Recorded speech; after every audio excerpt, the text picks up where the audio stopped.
Canva is an essential tool for helping you level up your design talents, even if you're just getting started with anything from social media photos, videos and GIFs to posters, websites, booklets, multimedia presentations, and much more.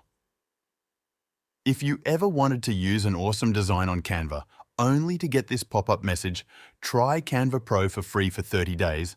Don't worry, because by the end of this video, I promise to teach you how to get Canva Pro for free forever. So, if you haven't subscribed to this channel, be sure to press the subscribe button and like the video, as it helps our content reach more viewers. Let's get to work.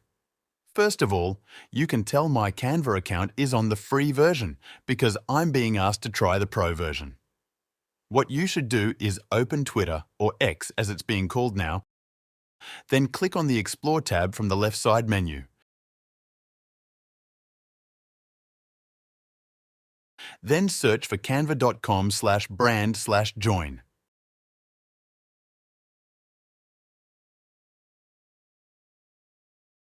Click on the latest tab to sort the results by the most recently uploaded.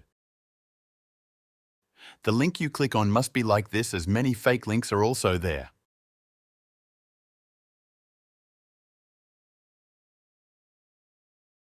As you can see, that link works, and we are now using the Pro version of Canva for free.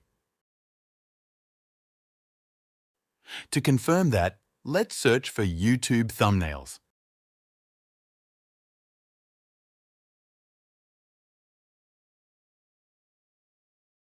Let's select this Pro template and download it. If we hover our cursor on this template, this is what it says. As a Canva Pro subscriber, you get this premium template for free.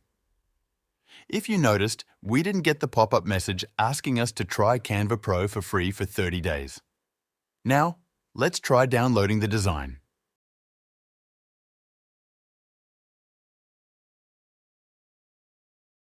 Perfect. The design has been saved to our device successfully. We appreciate your time and hope you learned something useful from this video. Please remember to hit the subscribe button to receive notifications about our future video uploads.